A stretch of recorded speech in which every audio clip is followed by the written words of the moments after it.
السلام علیکم ورحمۃ اللہ وبرکاتہ۔ اعوذ باللہ من الشیطان الرجیم، بسم اللہ الرحمن الرحیم۔ اللہ تعالیٰ نے اپنے رسول صلی اللہ علیہ وسلم کو مقامی شفاعت اور درجہ بلند عطا فرمایا ہے، اور آپ صلی اللہ علیہ وسلم سے ہم مسلمانوں کو محبت کرنے کی ہدایت دی ہے اور آپ کی پیروی کو اپنی محبت کی نشانی قرار دیا ہے۔ قرآن کریم میں اللہ تعالیٰ کا ارشاد ہے، قُلْ إِن كُنتُمْ تُحِبُّونَ اللَّهَ فَاتَّبِعُونِي يُحْبِبْكُمُ اللَّهُ وَيَغْفِرْ لَكُمْ ذُنُوبَكُمْ، یعنی اے پیغمبر کہہ دو اگر تمہیں اللہ سے محبت ہے تو میری پیروی کرو، اللہ تمہیں محبوب رکھے گا اور تمہارے گناہوں کو تمہارے لیے بخش دے گا۔ اللہم صلی صلاۃ دائما وسلم سلاما ابدا علی حبیبک وسید نبیک وآلہ واصحابہ اجمعین فالحمد للہ رب العالمین۔ سامعین، سیرت نبی میں آج ہم عرب کے مختلف مذاہب کے بارے میں جاننے کی کوشش کریں گے۔ عام باشندگان عرب حضرت اسماعیل علیہ السلام کی دعوت و تبلیغ کے نتیجے میں دین ابراہیمی کے پیرو تھے، اس لیے صرف اللہ کی عبادت کرتے تھے اور توحید پر عمل کرنے والے تھے، لیکن وقت گزرنے کے ساتھ ساتھ انہوں نے خدائے درس و نصیحت کا ایک حصہ ہی بھلا دیا۔ پھر بھی ان کے اندر توحید اور کچھ دین ابراہیمی کی نشانیاں باقی تھیں، یہاں تک کہ بنو خزاعہ کا سردار عمر بن لوحی منظر عام پر آیا۔ اس کی نشوونما بڑی نیکوکاری، صدقہ و خیرات اور دینی باتوں سے گہری دلچسپی پر ہوئی تھی، اس لیے لوگوں نے اسے محبت کی نظر سے دیکھا اور اسے اکابر علماء اور افاضل اولیاء میں سے سمجھ کر اس کی پیروی کی۔ پھر اس شخص نے ملک شام کا سفر کیا، دیکھا تو وہاں بتوں کی پوجا کی جا رہی تھی۔ اس نے سمجھا کہ یہ بھی بہتر اور سچ ہے، کیونکہ ملک شام پیغمبروں کی سرزمین اور آسمانی کتابوں کی نزول گاہ تھی۔ چنانچہ وہ اپنے ساتھ حب البت بھی لے آیا اور اسے خانہ کعبہ کے اندر نصب کر دیا اور اہل مکہ کو اللہ کے ساتھ شرک کی دعوت دی۔ اہل مکہ نے اس پر لبیک کہا۔ اس کے بعد بہت جلد باشندگان حجاز بھی اہل مکہ کے نقش قدم پر چل پڑے، کیونکہ وہ بیت اللہ کے والی اور حرم کے باشندے تھے۔ اس طرح عرب میں بت پرستی کا آغاز ہوا۔ حبل کے علاوہ عرب کے قدیم ترین بتوں میں سے منات ہے۔ یہ بحر احمر کے ساحل پر قدید کے قریب نصب تھا۔ اس کے بعد طائف میں لات نامی بت وجود میں آیا، پھر وادی نخلہ میں عزا کی تنصیب عمل میں آئی۔ یہ تینوں بت عرب کے سب سے بڑے بت تھے۔ اس کے بعد حجاز کے ہر خطے میں شرک کی کثرت اور بتوں کی بھرمار ہو گئی۔ کہا جاتا ہے کہ ایک جن عمر بن لوحی کے تابع تھا، اس نے بتایا کہ قوم نوح کے بت جدہ میں مدفون ہیں۔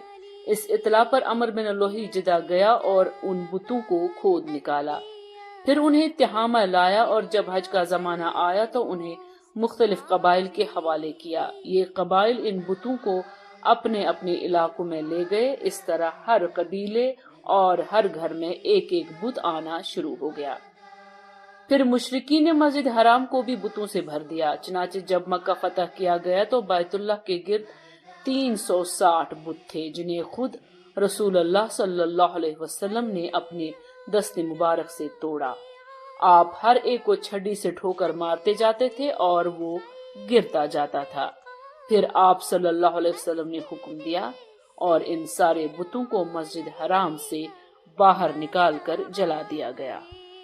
غرض شرک اور بت پرستی اہلی جاہلیت کے دین کا سب سے بڑا مظہر بن گئی تھی، جنہیں غرور تھا کہ وہ حضرت ابراہیم علیہ السلام کے دین پر ہیں۔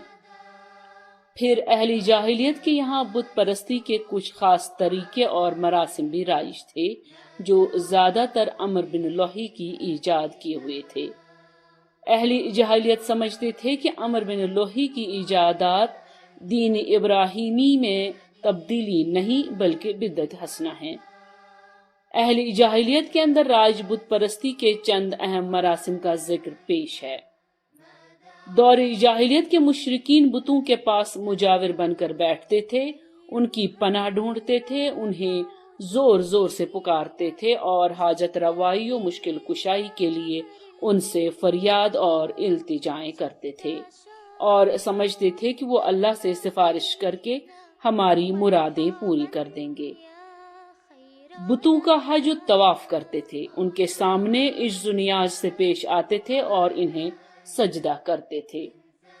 بتوں کے لیے نذرانے اور قربانیاں پیش کرتے اور قربانی کے ان جانوروں کو کبھی بتوں کے آستانوں پر لے جا کر ذبح کرتے تھے اور کبھی کسی اور جگہ بھی ذبح کر لیتے تھے، مگر بتوں کے نام پر ہی ذبح کرتے تھے۔ ذبح کی ان دونوں صورتوں کا ذکر اللہ تعالیٰ نے قرآن مجید میں کیا ہے۔ ارشاد باری تعالیٰ ہے وَمَا ذُبِحَ عَلَى النُّصُبِ، یعنی وہ جانور بھی حرام ہیں جو آستانوں پر ذبح کیے گئے ہوں۔ دوسری جگہ اللہ تعالیٰ کا ارشاد ہے وَلَا تَأْكُلُوا مِمَّا لَمْ يُذْكَرَ اسْمُ اللَّهِ عَلَيْهِ، یعنی اس جانور کا گوشت مت کھاؤ جس پر اللہ کا نام نہ لیا گیا ہو۔ بتوں سے تقرب کا ایک طریقہ یہ بھی تھا کہ مشرکین اپنی اچھی تجویز کے مطابق اپنے کھانے پینے کی چیزوں اور اپنی کھیتی اور چوپائے کی پیداوار کا ایک حصہ بتوں کے لیے خاص کر دیتے تھے۔ اس سلسلے میں ان کا دلچسپ رواج یہ تھا کہ وہ اللہ کے لیے بھی اپنی کھیتی اور جانوروں کی پیداوار کا ایک حصہ خاص کرتے تھے۔ پھر مختلف اسباب کی بنا پر اللہ کا حصہ تو بتوں کی طرف منتقل کر سکتے تھے، لیکن بتوں کا حصہ کسی بھی حال میں اللہ کی طرف منتقل نہیں کر سکتے تھے۔ اللہ تعالیٰ کا ارشاد ہے کہ اللہ نے جو کھیتی اور چوپائے پیدا کیے ہیں اس کا ایک حصہ انہوں نے اللہ کے لیے مقرر کیا ہے اور کہا یہ اللہ کے لیے ہے ان کے خیال میں، اور یہ ہمارے شرکا کے لیے ہے، تو جو ان کے شرکا کے لیے ہوتا ہے وہ تو اللہ تک نہیں پہنچتا، مگر جو اللہ کے لیے ہوتا ہے وہ ان کے شرکا تک پہنچ جاتا ہے۔ کتنا برا ہے وہ فیصلہ جو یہ لوگ کرتے ہیں۔ بتوں کے تقرب کا ایک طریقہ یہ بھی تھا کہ وہ مشرکین کھیتی اور چوپائے کے اندر مختلف قسم کی نظریں مانتے تھے۔ اللہ تعالیٰ کا ارشاد ہے ان مشرکین نے کہا کہ یہ چوپائے اور کھیتیاں ممنوع ہیں، انہیں وہی کھا سکتا ہے جسے ہم چاہیں ان کے خیال میں، اور یہ وہ چوپائے ہیں جن کی پیٹھ حرام کی گئی ہے، نہ ان پر سواری کی جا سکتی ہے نہ سامان لادا جا سکتا ہے، اور کچھ چوپائے ایسے ہیں جن پر یہ لوگ اللہ پر افترا کرتے ہوئے اللہ کا نام نہیں لیتے ہیں۔ انہی جانوروں میں بحیرہ، سائبہ، وسیلہ اور حامی تھے۔ ابن اسحاق کہتے ہیں کہ بحیرہ سائبہ کی بچی کو کہا جاتا ہے اور سائبہ اس اونٹنی کو کہا جاتا ہے جس سے 10 بار پے در پے مادہ بچے پیدا ہوں، درمیان میں کوئی نر نہ پیدا ہو۔ ایسی اونٹنی کو آزاد چھوڑ دیا جاتا تھا، اس پر سواری نہیں کی جاتی تھی، اس کے بال نہیں کاٹے جاتے تھے اور مہمان کے سوا کوئی اس کا دودھ نہیں پیتا تھا۔ اس کے بعد یہ اونٹنی جو مادہ بچی جنتی اس کا کان چیر دیا جاتا اور اسے بھی اس کی ماں کے ساتھ آزاد چھوڑ دیا جاتا تھا۔ اس پر سواری نہ کی جاتی، اس کا بال نہ کاٹا جاتا اور مہمان کے سوا اس کا دودھ بھی کوئی اور نہ پیتا۔ یہی بحیرہ ہے اور اس کی ماں سائبہ ہے۔ وسیلہ اس بکری کو کہا جاتا تھا جو 5 دفعہ پے در پے 2 مادہ بچے جنتی، یعنی 5 بار میں 10 مادہ بچے پیدا ہوتے، درمیان میں کوئی نر نہ پیدا ہوتا۔ اس بکری کو اس لیے وسیلہ کہا جاتا تھا کہ وہ سارے مادہ بچوں کو ایک دوسرے سے جوڑ دیتی تھی۔ اس کے بعد اس بکری سے جو بچے پیدا ہوتے تھے انہیں صرف مرد کھا سکتے تھے، عورتیں نہیں۔ البتہ اگر کوئی بچہ مردہ پیدا ہوتا تو اس کو مرد عورت سبھی کھا سکتے تھے۔ حامی اس نر اونٹ کو کہتے تھے جس کی جفتی سے پے در پے 10 مادہ بچے پیدا ہوتے، درمیان میں کوئی نر نہ پیدا ہوتا۔ ایسے اونٹ کی پیٹھ محفوظ کر دی جاتی تھی، نہ اس پر سواری کی جاتی تھی نہ اس کا بال کاٹا جاتا تھا، بلکہ اسے اونٹوں کے ریوڑ میں جفتی کے لیے آزاد چھوڑ دیا جاتا تھا اور اس کے سوا اس سے کوئی دوسرا فائدہ نہ اٹھایا جاتا۔ دوری جاہلیت کی بت پرستی کے ان طریقوں کی تردید کرتے ہوئے اللہ تعالیٰ نے فرمایا